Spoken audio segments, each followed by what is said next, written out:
Of course, I want to say first that if you have clarifying questions, you're more than welcome to ask them as we go along, so that you fully understand what we're doing.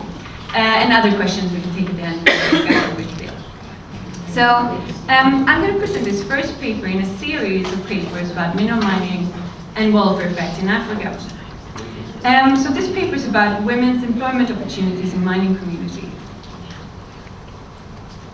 So, Africa is experiencing a natural resource boom that has largely taken on since the mid-90s. The continent is today an important producer of several minerals and metals, including like coltan, diamonds, manganese, platinum. It's also a big producer of like copper and gold. So what you see here is a map. Can you see it first of all? Yes. Like, the most important part, no. In that case, you can stand up and look at your country.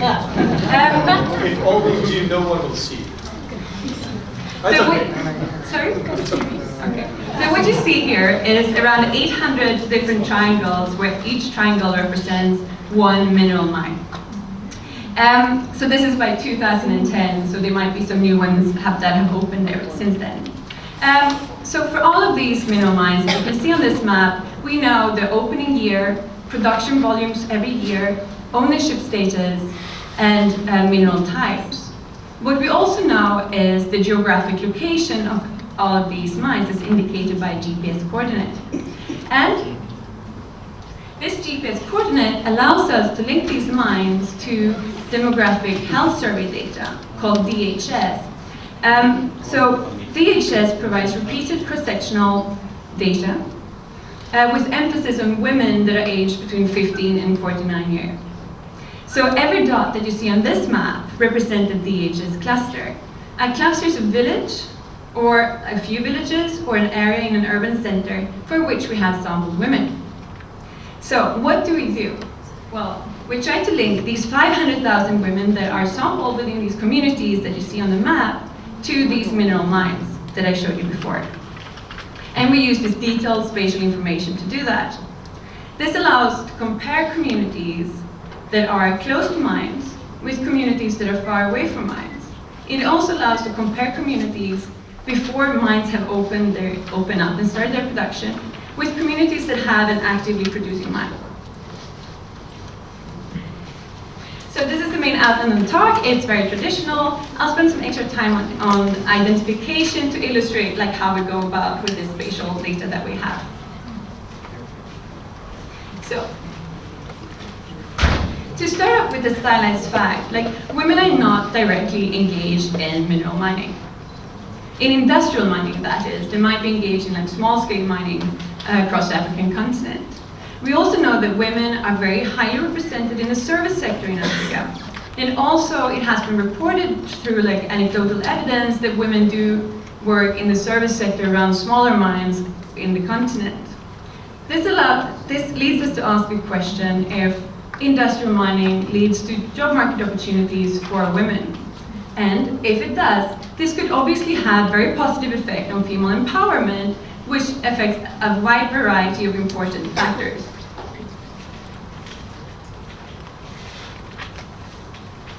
So, there is a growing literature on local effects of natural resource extraction. You all know, I guess, since you are fellow economists, that there's a large literature on natural resources and macro effects. But however, there is also like local and regional literature sort of being developed at the moment. Another stylized fact is that of a mineral mine as an enclave. So this was first formulated in the 50s by a man called Hirschman, and the enclave idea sort of says that a mine has no, or almost no, linkages to the local community in which it operates. It means that there are practically no economical spillovers. This has also been found in a recent paper by Aragon and Rudd. However, if you do want to talk about the linkages between a mine and its community, you would normally talk about backward and forward linkages. Backward linkages are, for example, economic spillovers that come from miners spending their income, and forward linkages can be sort of when it's used in production in later stages. Another way of thinking about effects of an industry, like the mining industry, would be through local multipliers. So this could be like for every job created in the tradable sector, how many jobs does that create in the non-tradable sector or in another part of the tradable sector? In our case, that would be for each job created within the mining industry, how many jobs does that create outside of the mining industry? For example, in the service sector. And a few papers have recently been looking at the mining industry.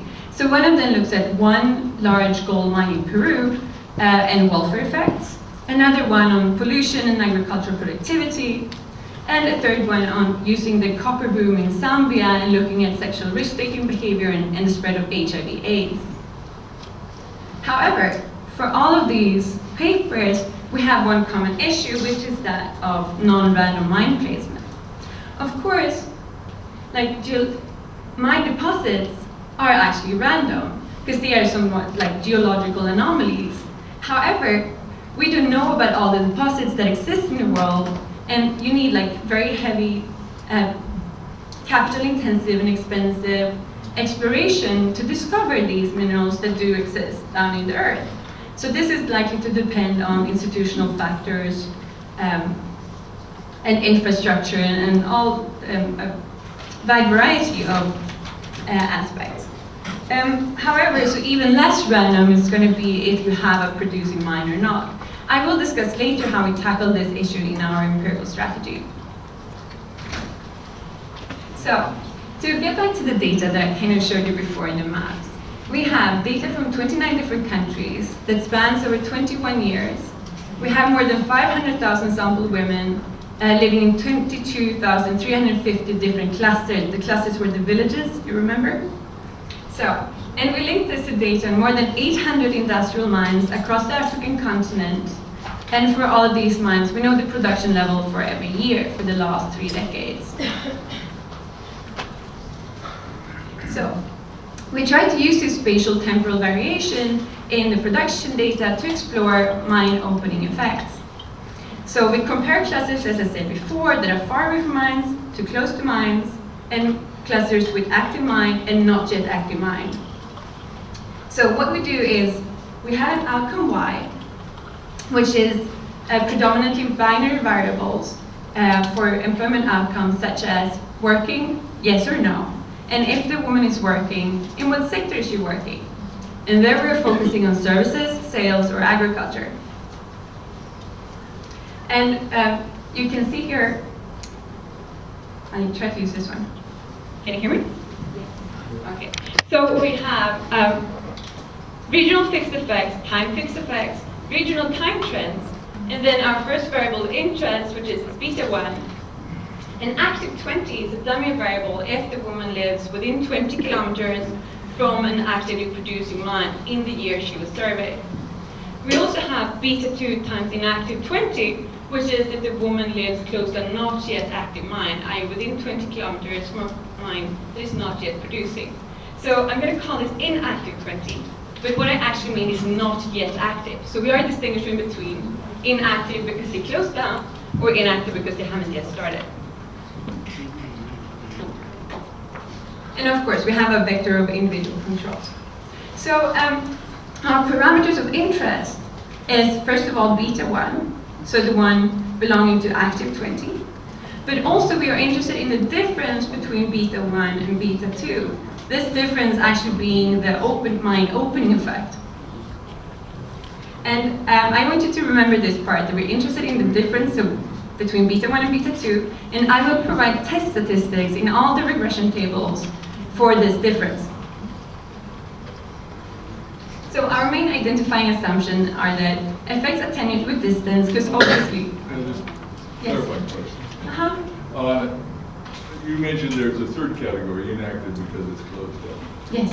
Do you code these as mutually exclusive? So, yes. That's a good point. Yes, we do. So you can only belong to one of the 3 categories, and we will only look at suspended mines a little bit later, because it's not our main focus. So those are excluded. But it's the comparison. We have dummy variables. Yes. Oh, no. So, okay, yeah, no. So we compare then with the control group, which is further away than 20 kilometers, which is everyone else, which is more than 20 kilometers away from a mine. However, excluding all the women that are sampled in communities that are close to suspended mines, because those we will only look at later. So in that sense, it's a subset of sample. So to illustrate this more clearly, if this is still confusing, I'm showing you a map of the Democratic Republic of Congo. I have selected one mine, which is the green dot, that has a circle around it. So all the purple dots are DHS clusters. Sorry, can I rectify the name? Yes, please. It's Muji Mai. So you replace the Y by J. I'll fix that for next one. Next time I present it. Thank you. So I suppose you're from the DRC. Yes. So it's a diamond mine, so I can put that out. So in fact, I want to say that the women that are sampled within this circle, before the mine started opening, will be coded as inactive 20. They will have a 1 there. However, after the mine started opening, they will belong to the group active 20. And everyone outside of the circle will be belonging to the control group. So, to show you the trends in service sector employment, we do look at the trends for other sectors as well, but you can only find that in the paper. So if you look at the left graph, this is the service sector employment for treatment and control group, where treatment group is within 20 kilometers from a mine. Control group is further away, so it's between 50 and 100 kilometers away from the mine. I don't know if you can read it, it says at the bottom. The red line indicates mine opening. So to the left, in the left graph, you'll have the number of years before mine opening. And to the right, in the left graph, you'll have the number of years since mine opening. And what we see is that basically we cannot distinguish which has the highest level of service sector employment between controlling treatment groups before mine opening, but after mine opening, there's a huge shift in treatment group. And the right graph is for mine suspension, but you can just see that this is somewhat similar. But the opposite effect. With mine closing, you can no longer distinguish really between control and treatment group. Yes? Does it mean that it's like short-term effect or something that first we have peaking after mine opening and then it goes down? Well, I would say that it becomes shakier the further away from the mine opening we get. In fact, like our sample is not balanced, so it might be that in fact, like 5 years after mine opening, there were only like a few places that we had sampled, and then this is, we couldn't distinguish. So I think that is what's driving these results. So we want to look at the big picture, and it sort of supports our assumption. So to give you some summary statistics, our average woman lives 246 kilometers away from mine, 363 kilometers away from an active mine. Roughly 1.6% of the sample belong to active 20, and half a percentage to the inactive 20. We can see that in our whole sample, our average woman is working. She's mostly working in agriculture. She is rural rather than urban and 28 years old. Perhaps I should show you here. So this is using the whole sample, so look at all 525,000 women, and we see that they are working 28 years old and have 4 years of education. However, after mine opening, we do see that they are still working, predominantly working. However, the share of women who are working in services has increased a lot. They are still 28 years old, have higher education, and they're slightly less urban.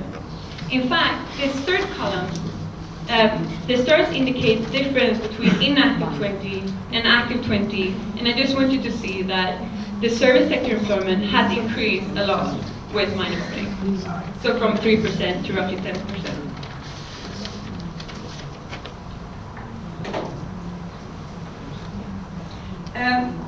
Well, I did give you a silence fact before that women are not engaging in industrial mining. We of course try to verify this. For a subset of our sample, we have information if they're actually working in mining. This category is a little bit shaky, so we don't focus too much on it, but we find that there's like a very, very small effect on the probability of engaging in mining. So this is linear probability model. However, as I said before, we were interested in the difference between beta 1 and beta 2, so the p-value is what we want to look at as well. So that would be this one. And in fact, we see that it's not significantly higher in active mining areas than inactive mining areas. So for women, do not, this seems to support our side of fact that women are not very much engaged in the mining sector. However, we do the same exercise, but for these women's husbands, and we find that there's a huge increase in the probability of them engaging in mining. And we also run this on other data sets, two different more like USGS and CSCW diamond data set, and we find the same results. Strong effects for men, very, very weak or no effects for women. Yes, please. Is there a reason you choose the 20 kilometer? Why don't you choose the 15 kilometer, 10 kilometer, or 7 kilometer mission? Yes, of course. So I will actually talk quite a lot about our choice of distances before, and of course in the paper we do try basically everything we can come up with. But I'll tell you, in a few minutes. So this is our baseline table. So what we find here is that in inactive mining areas, so before the mine has started producing, women are more likely to be working than elsewhere, i.e. than further away from mines, with roughly 8 percentage points. They are most likely to be working in agriculture, as indicated by the fourth column to the right.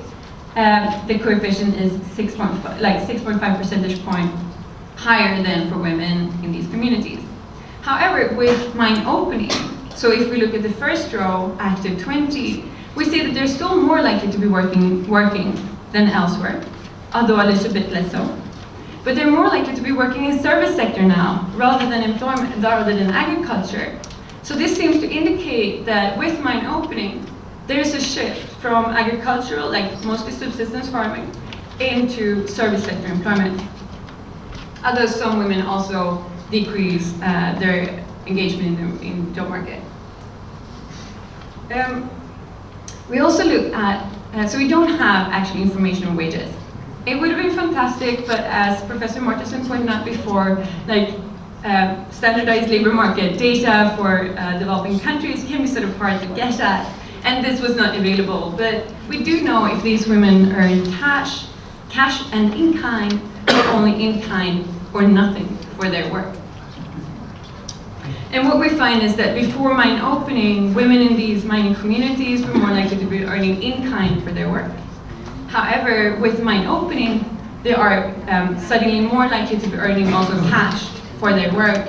And I know that the first coefficient for active, so 0.016, if you look at the cash column, is not significant, but in fact, the difference between inactive 20, so minus 0.049, and active 20, so 0.016, that difference is active, as indicated by the p-value. So we do see, or at least at the 5% point or 6% significance level, so we do see that there is actually an increase in the probability of earning cash. But is that a minus? Sorry, which one are you looking at? Active, cash, and Yes, so this one decreases, and you see that the probability here decreases as well, so there's less in kind. And here, this one is positive and that one is negative, so in fact, they will be more likely to earn cash afterwards. And this is the p-value for it. We also look at seasonality to sort of check if our finding is robust, and we find that actually there's an increase in the probability of women working all year rather than seasonally with mine opening. So that would sort of support the finding that there's a shift from agriculture, but basically into all year round sectors such as services. And of course we're worried that this is driven all by inwards migration. Now, we have some information on migration, but not everything. So we know if people have moved ever in their life, and we know where they live now. But if they have moved, we don't know where they moved from. So we can't trace women back. However, we narrowed down the sample to only those women who have never moved in their life, and we find exactly the same result as before, even a little bit stronger. So this sort of indicates that actually women in these communities that live there all their lives also benefit from this service sector expansion. It's not only that women with preferences for services actually move in.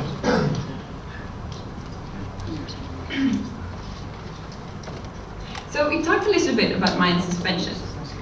So in this regression we only have suspended and active.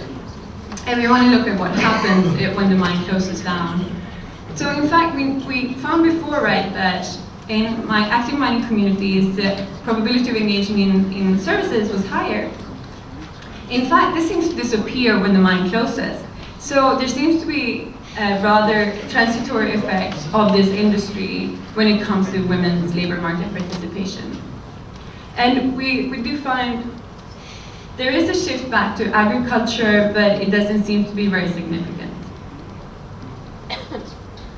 So, coming back to your question before, yes, it seemed a bit random, right, that, yes? I have a really short question. How many suspended mines do you have in your data? Quite a lot. I think we have roughly like 100.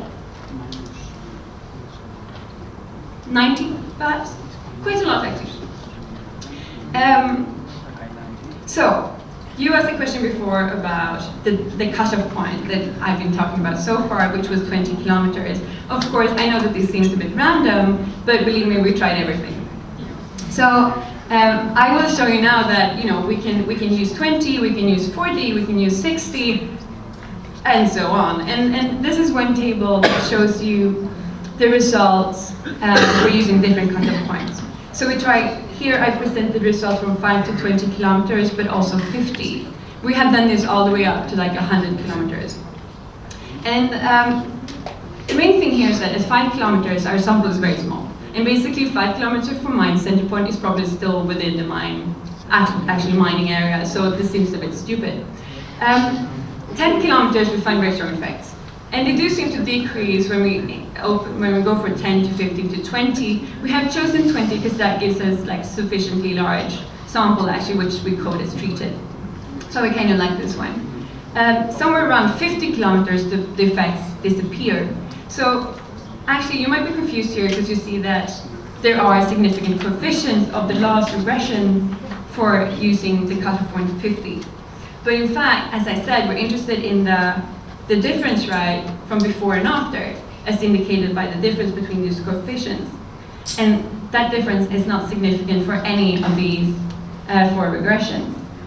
So, what we find here in active 50, so for agriculture, for example, so this says that women in 50 kilometers away from an active mine are more likely to be working in agriculture. Well, that is probably because we don't any longer find the effect of the mine, but we actually find the effect of mine placement, which is that mines are normally placed in like more rural areas.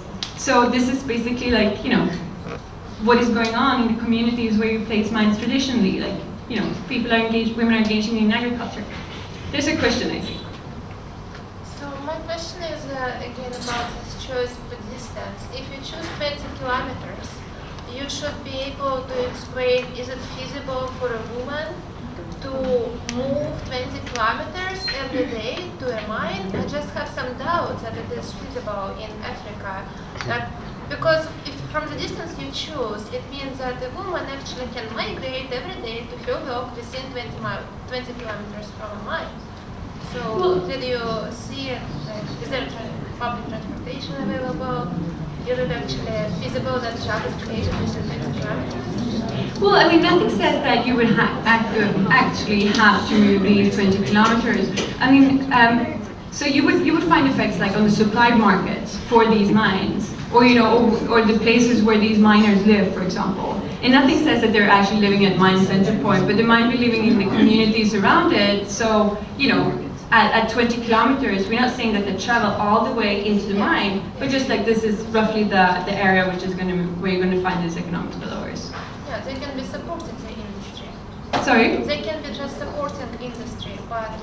Yes, so they can develop in like, more urban agglomeration, like around the mine or in, I just suggest you to look what kind of what jobs they are doing, and is it actually like feasible, just intuitively, that a woman who lives within 20 kilometers from a mine, she is involved in somehow in the service of this mine?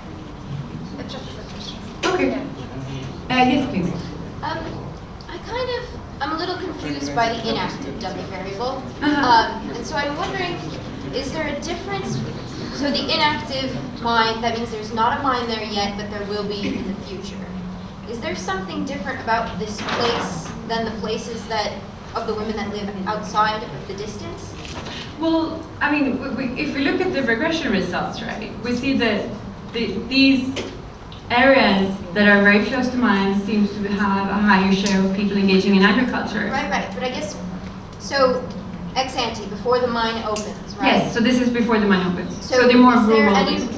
theoretical reason that you believe that this area, this point, is different from the points of women living out more than 20 kilometers outside? No, not really. I mean, so there's not no when it comes to, announcement that we'll be building a mine here later, right? No, I mean, we could capture some of those effects because, of course, there could be like pre-investment phases.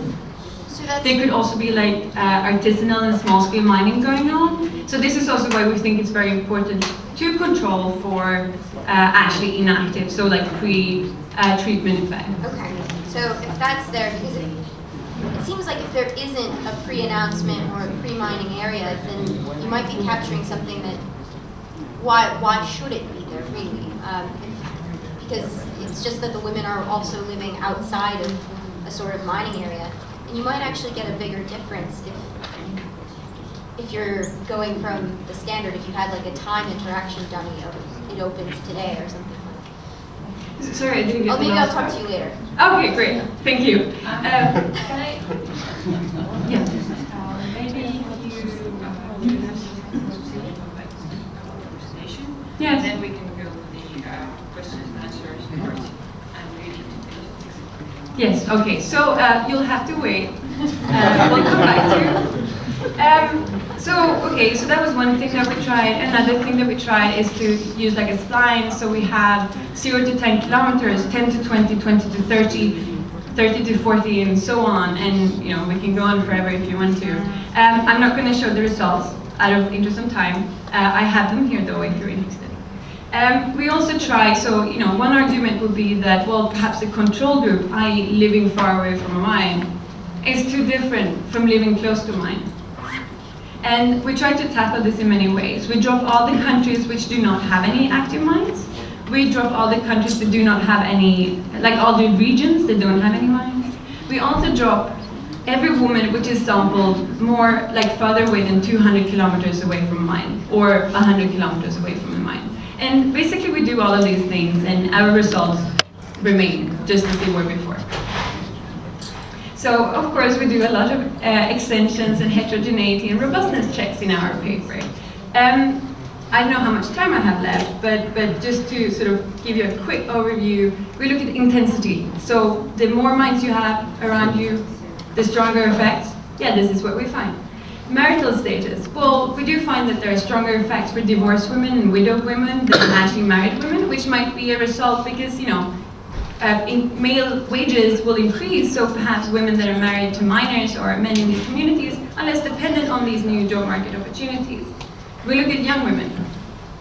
We're also worried that this could be driven by sort of prostitution, which has been reported to be common around industrial mines. We don't find any significant change in sort of lifetime number of partners for the women that are sampled in our communities. So this might be, you know, driven by inward migrated women that we do not capture in this sampling. We look at infrastructure. We look at other data sets, many different distance measures.